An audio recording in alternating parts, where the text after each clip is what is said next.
À la une de ce journal, des milliers de citoyens accomplissent la prière mortuaire sur le corps du regretté Boumeni Ould Djibril en présence d'une délégation représentant le président de la République.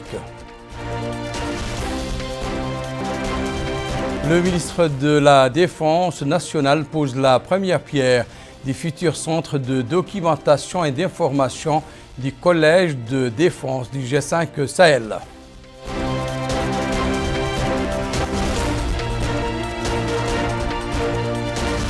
Le ministre de la Santé inaugure une unité de dialyse dans l'hôpital de l'Amitié.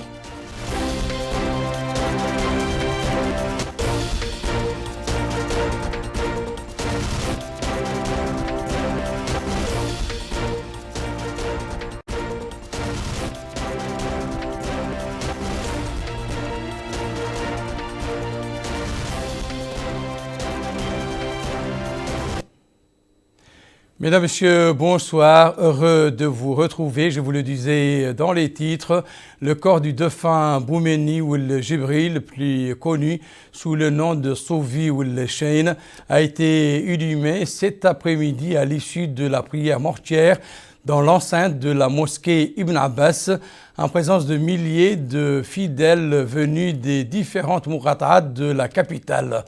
Une délégation officielle comprenant Ahmed Ould Nini, conseiller à la présidence de la République, et les walis de Nouakchott Nord et Sud ont donc représenté le président de la République à la prière sur le corps du défunt Sofi.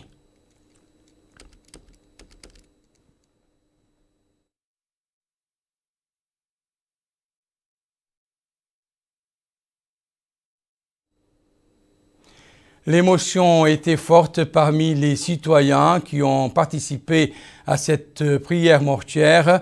Le micro d'El Mauritania a recueilli sur place les témoignages de certains parmi eux qui ont connu ou approché le défunt Sofi Ould Cheikh, le qualifiant de magnanime, bienveillant envers tout le monde et imbu de citoyenneté, mais intrépide envers ceux qui prônent la division et l'anarchie.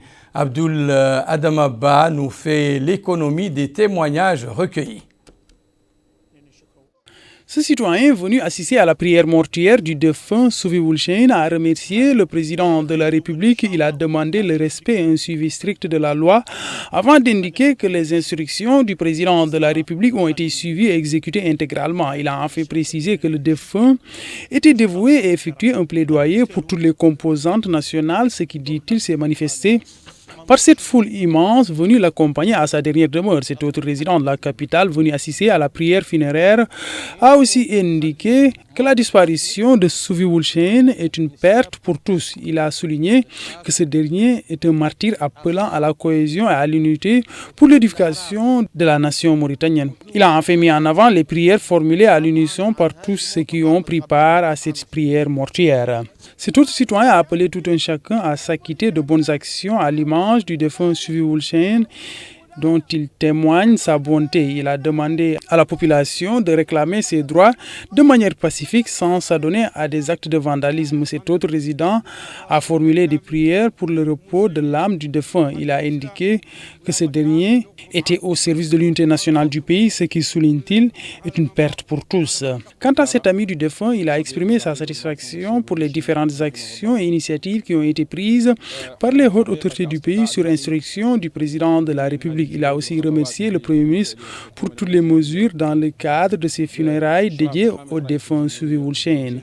Il a aussi déclaré que toutes les instructions qui ont été données par le président de la République dans le cadre de l'organisation de ces funérailles ont été suivies et respectées. Il a enfin remercié tous les composants de la nation pour l'appui et la solidarité dont ils ont témoigné à l'endroit du défunt qui, souligne-t-il, est la preuve de l'unité du peuple mauritanien. Cette autre résidente qui a aussi assisté à la prière funéraire a salué les vertus de Sofi Ould Cheikh, particulièrement à l'endroit des malades démunis. Elle a aussi indiqué qu'il était assidu dans le cadre de ses actes de dévotion en tant que croyant. Quant à cet habitant de la capitale, il a souligné que des oulémas, des chefs d'État et hommes d'affaires ont perdu la vie mais n'ont pas été accompagnés au niveau de leur dernière demeure par une foule impressionnante comme celle qui a accompagné le défunt Souvi Woolshen. Il a souhaité le paradis pour ce dernier et a indiqué avoir de bonnes raisons de croire qu'il sera accueilli par Allah le Tout-Puissant dans son vaste paradis. Amin. Plus tôt dans la journée, des milliers de fidèles ont accompli la prière mortuaire sur la dépouille de feu Mariam Dada, épouse du père de la nation, feu Mokhtar Ould Dada, prière à laquelle le président de la République était représenté par Ahmed Ould Nenni, conseiller à la présidence, et le wali de Nouakchott-Ouest. Amina Khan revient sur le parcours de la première dame de Mauritanie de l'époque. La prière mortuaire sur la dépouille de la disparue Mariam Dada, épouse du père de la nation, feu Mokhtar Ould Dada, a eu lieu aujourd'hui dans l'enceinte de la grande mosquée Ibn Abbas de Nouakchott en présence du conseiller à la présidence de la République Ahmed Ould Nenni, du wali de la wilaya de Nouakchott-Ouest, ainsi que de plusieurs personnalités nationales et un grand nombre d'amis et sympathisants de la disparue. En 1955, Marie-Thérèse rencontre sur les bancs de l'université feu Mokhtar Ould Dada, alors étudiant en 3e année de faculté de droit. Ainsi commence une grande histoire qui va lier Mariam Dada à son époux. En 1958, le mariage est scellé dans la grande mosquée de Paris pour ouvrir les portes des parents d'une nation en devenir, la Mauritanie. Durant le règne du père de la nation en tant que première dame, Mariam Dada a apporté sa contribution citoyenne dans divers domaines, notamment celui de la promotion de la femme, dont repose l'axe central sur la scolarisation des filles. La création du collège des filles constitue un acte majeur dans l'émancipation de la femme mauritanienne. L'ouverture des ateliers de couture et la promotion de la femme par le travail seront à l'origine de l'Office mauritanien du tapis, le lancement de la première revue féminine Mariam en arabe et français a aidé à sensibiliser et à éveiller la conscience de la femme mauritanienne. Avec elle se tourne une grande page de l'histoire du pays.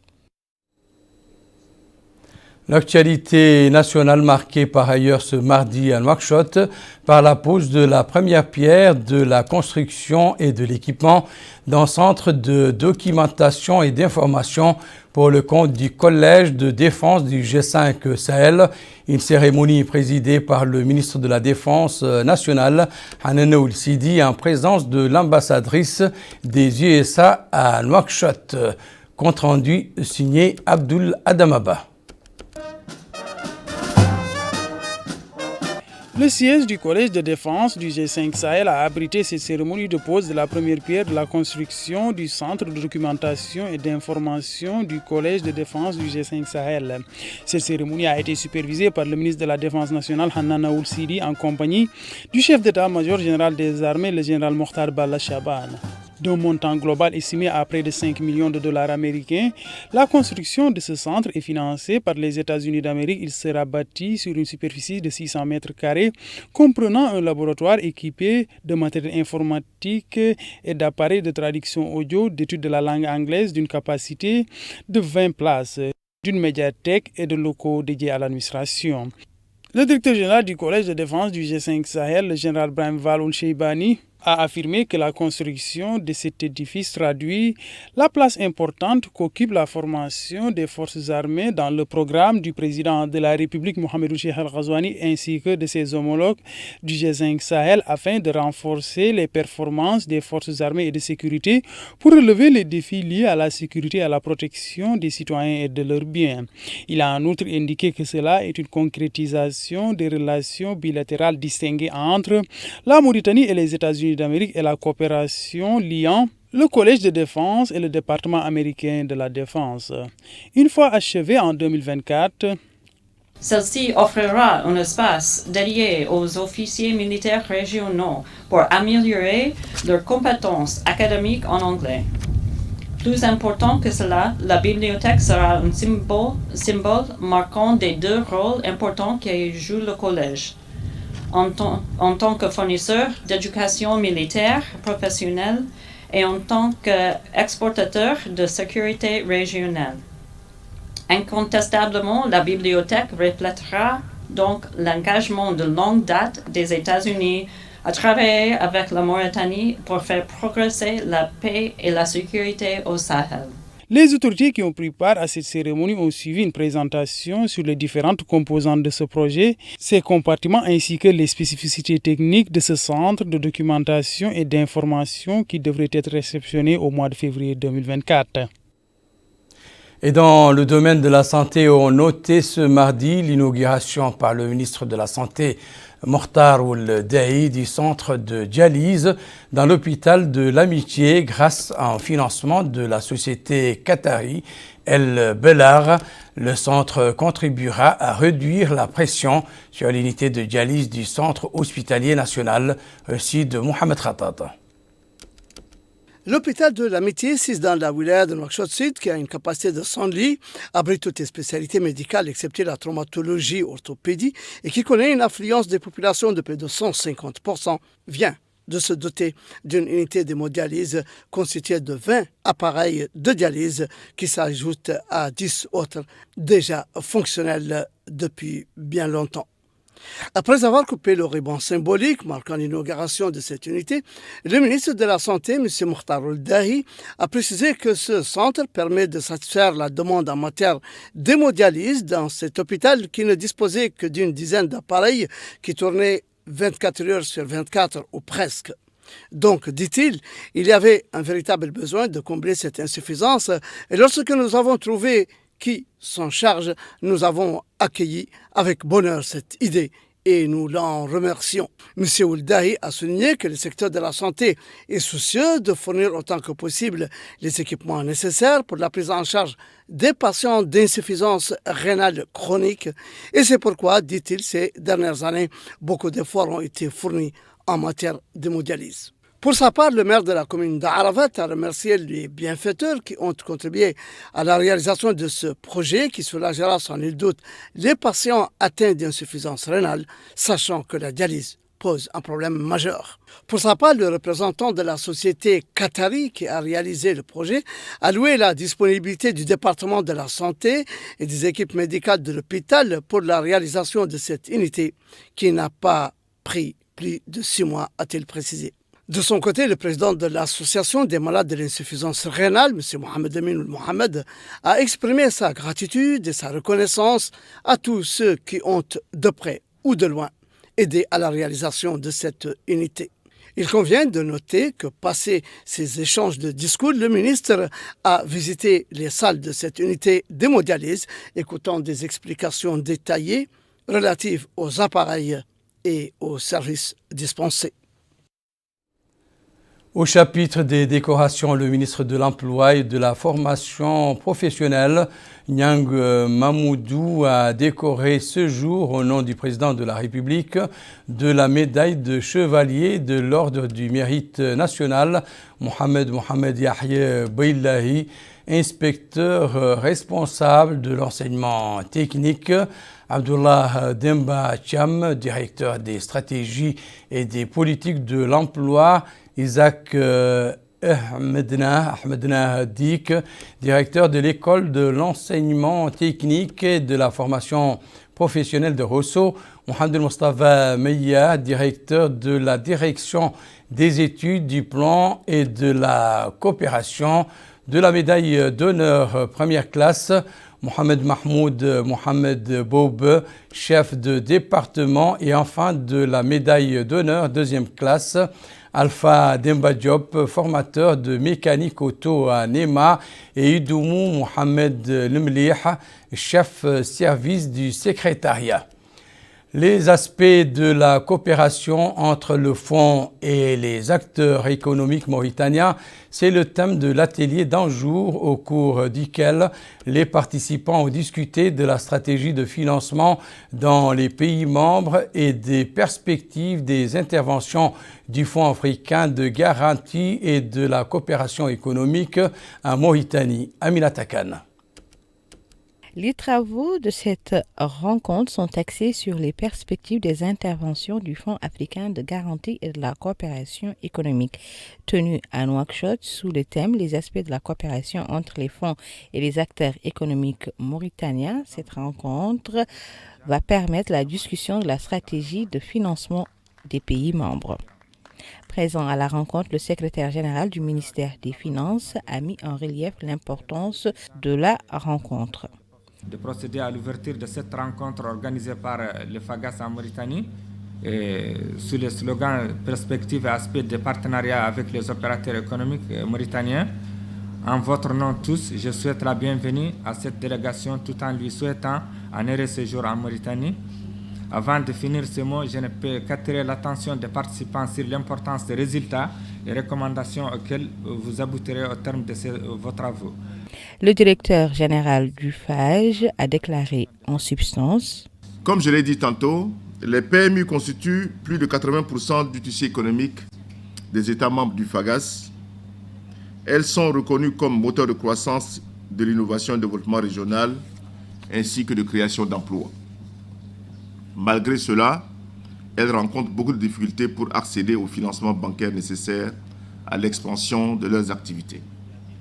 Je voulais porter à la connaissance de nos chers invités qu'en novembre 2022, en marge du sommet sur l'industrialisation de l'Afrique de l'Union africaine qui s'est tenu à Niamey, il a été créé la coalition des institutions financières africaines sous le leadership de la Banque arabe pour le développement économique de l'Afrique pour pouvoir mobiliser en 2023 un financement de 1 milliard de dollars pour les PME en Afrique.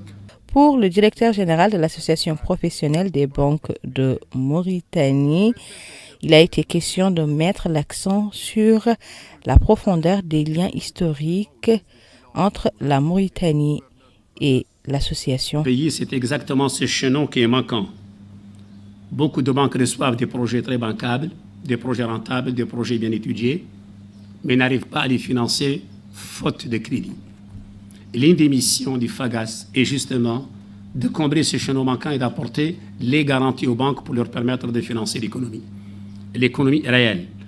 Et les interventions du FAGAS ne sont pas limitées dans un spectre d'activités données. Le FAGAS finance les services, les infrastructures, l'hôtellerie, le tourisme, l'agriculture, la pêche, bref, toute la demande économique peut être garantie peut bénéficier du concours du FAGAS. Donc, il a déjà son actif plusieurs centaines d'interventions dans son aire géographique pour plusieurs centaines de millions de dollars. Malheureusement, la Mauritanie n'est pas parmi les pays qui en profitent le plus, ce qui est tout à fait dommage. Et d'ailleurs, l'initiative prise par M. le directeur général, et qu'il en soit remercié, est de voir justement avec nos institutions, nos autorités, comment combler cette situation, comment réparer à ce déficit de financement ou de concours que le FAGAS peut donner à notre pays. Donc, je pourrais dire que la balle est un peu dans notre camp, dans le camp des institutions financières du pays qui ont devant eux une institution à laquelle ils sont membres, dans laquelle leur pays est membre, et qui est prête à les accompagner dans tous les schémas de développement et tous les schémas de financement qu'ils se font. L'objectif principal est de contribuer au développement économique et social des pays membres à travers le financement des projets et activités en offrant la garantie nécessaire. Le département de l'environnement et du développement durable a organisé ce matin un atelier de sensibilisation sur les dangers de biotechnique dans la zone des pays de la CEDEAO. La rencontre s'inscrit dans le cadre des recommandations internationales. Abdoulaye Damaba. L'objectif de ces rencontres est d'échanger sur les voies et moyens permettant une prise de conscience sur les dangers biotechnologiques conformément aux recommandations internationales en la matière. Cet atelier a pu voir le jour grâce à l'appui de l'USAID et l'Institut Sahel. La Mauritanie, qui a ratifié le protocole de Cartagena et qui a récemment, en juillet 2022, adopté et promulgué une loi relative à la biosécurité et engagé à se doter d'un cadre légal, réglementaire afin d'éviter les risques incontrôlés liés aux OGM. De rechercher ainsi la protection de la santé humaine, animale, végétale et de l'environnement au bénéfice, bien sûr, de ses concitoyens. Je puis vous assurer que la Mauritanie continuera à renforcer son expertise dans cette étape capitale de l'opérationnalisation de ces textes Notre pays nourrit également beaucoup d'attentes du partenaire avec les autres pays dans un domaine aussi nouveau que difficile à maîtriser sans une coopération scientifique, technique et institutionnelle avec ses voisins. Le directeur général de l'Institut Sahel, Mohamed Abdoulaye Ould Baba, a mis en avant l'importance de ces rencontres pour les pays membres de la CEDEAO dans le cadre de la prise de conscience des dangers liés aux risques biotechnologiques. Les participants à cet atelier des départements de l'environnement et du développement durable et de l'agriculture ont suivi une présentation se rapportant à la thématique. Le Wali de Nouakchott Sud a tenu aujourd'hui une réunion avec les acteurs politiques et de la société civile centrée sur l'importance d'intensifier la sensibilisation pour encourager les citoyens en âge de voter de se faire inscrire sur la liste électorale afin de choisir leurs représentants lors des prochaines élections. Mohamed Khattab. C'est dans le souci d'assurer une affluence accrue des électeurs vers les 41 centres de recensement administratif à vocation électorale ouverts dans les 3 Moqata'at d'Aravat, El Mina et Riyad et faire enregistrer les populations sur les listes électorales qu'intervient cette réunion du Wali de Nouakchott Sud, M. Nyang Djibril Hamadi, avec les représentants des partis politiques, les acteurs locaux et les représentants de la société civile pour les impliquer dans les efforts de sensibilisation pour cette opération. Prenant la parole à cette occasion, le Wali a indiqué qu'il faut redoubler d'efforts dans cette dernière ligne droite du Ravel pour inciter davantage les citoyens à se faire enregistrer sur les listes électorales afin que la wilaya soit en tête de celles qui ont réalisé le plus grand nombre d'inscrits. Pour ce faire, a-t-il dit, il faut conjuguer les efforts, surtout que la wilaya de Nouakchott Sud est l'une des plus populeuses de la capitale et que ce sont des élections à la fois municipales, législatives et régionales. Cela veut dire que le pays connaîtra des changements économiques importants avec l'exploitation des ressources gazières et pétrolières. Nous devons donc élire des citoyens compétents, conscients de la responsabilité et de la confiance placée en eux et à la hauteur de la tâche qui leur est confiée. Pour sa part, le coordinateur régional de la Commission électorale nationale indépendante au niveau de la wilaya de Nouakchott Sud, M. Sidi Mohamed Ould Doula, a rappelé que ce recensement n'est pas complémentaire, mais qu'il vise à confectionner une liste électorale définitive avant les prochaines élections pour permettre aux citoyens ayant atteint l'âge de 18 ans de s'inscrire et qu'il faut éviter certaines erreurs comme se faire enregistrer 2 fois dans le même centre d'inscription. Les intervenants, parmi les représentants des formations politiques et de la société civile, ont exprimé leur satisfaction du déroulement des opérations du Ravel et se sont engagés à poursuivre leurs efforts de sensibilisation et de mobilisation des populations pour les faire enregistrer sur les listes électorales. Son collègue dans la wilaya du Trarza a visité ce matin Rosso, la direction régionale de l'agriculture, l'occasion pour lui d'insister auprès des responsables de la délégation sur la nécessité de traduire dans les faits les instructions du président de la République lors du Conseil des ministres dans la capitale du Trarza. Mohamed Khattab. C'est dans le souci d'assurer une affluence accrue des électeurs vers les 41 centres de recensement administratif à vocation électorale ouverts dans les 3 Moqata'at d'Aravat, El Mina et Riyad et faire enregistrer les populations sur les listes électorales qu'intervient cette réunion du Wali de Nouakchott Sud, M. Nyang Djibril Hamadi, avec les représentants des partis politiques, les acteurs locaux et les représentants de la société civile pour les impliquer dans les efforts de sensibilisation pour cette opération. Prenant la parole à cette occasion, le Wali a indiqué qu'il faut redoubler d'efforts dans cette dernière ligne droite du Ravel pour inciter davantage les citoyens à se faire enregistrer sur les listes électorales afin que la wilaya soit en tête de celles qui ont réalisé le plus grand nombre d'inscrits. Pour ce faire, a-t-il dit, il faut conjuguer les efforts, surtout que la wilaya de Nouakchott Sud est l'une des plus populeuses de la capitale et que ce sont des élections à la fois municipales, législatives et régionales. Cela veut dire que le pays connaîtra des changements économiques importants avec l'exploitation des ressources gazières et pétrolières. Nous devons donc élire des citoyens compétents, conscients de la responsabilité et de la confiance placée en eux et à la hauteur de la tâche qui leur est confiée. Pour sa part, le coordinateur régional de la Commission électorale nationale indépendante au niveau de la wilaya de Nouakchott Sud, M. Sidi Mohamed Ould Doula, a rappelé que ce recensement n'est pas complémentaire, mais qu'il vise à confectionner une liste électorale définitive avant les prochaines élections pour permettre aux citoyens ayant atteint l'âge de 18 ans de s'inscrire et qu'il faut éviter certaines erreurs comme se faire enregistrer 2 fois dans le même centre d'inscription. Les intervenants, parmi les représentants des formations politiques et de la société civile, ont exprimé leur satisfaction du déroulement des opérations du Ravel et se sont engagés à poursuivre leurs efforts de sensibilisation et de mobilisation des populations pour les faire enregistrer sur les listes électorales. Nous sommes revenus donc sur cet élément à 2 reprises. Nous reformons ce journal par la ville de Kifa qui a abrité un meeting populaire organisé par le parti Insav en présence de son président Melaïnine Ouleyi et des cadres du parti. Le rassemblement intervient après la tournée effectuée par la coordination du parti au niveau de la wilaya de l'Assaba.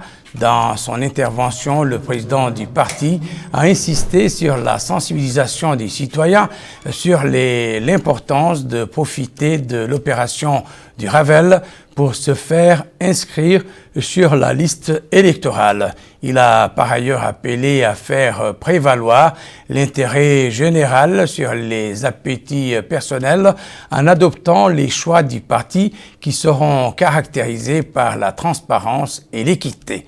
Le rappel à présent des principaux titres de cette édition.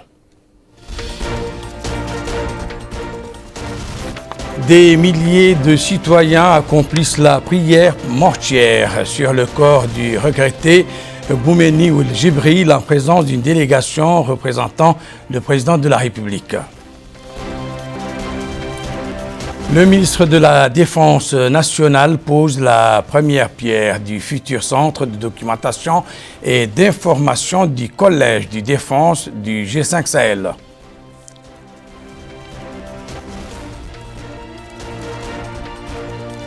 Le ministre de la Santé inaugure une unité de dialyse dans l'hôpital de l'Amitié.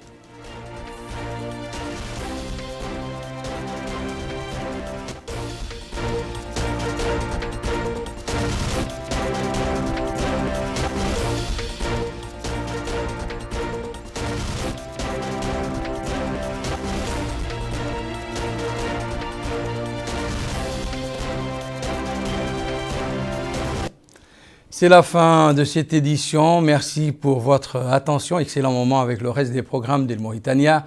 Au revoir.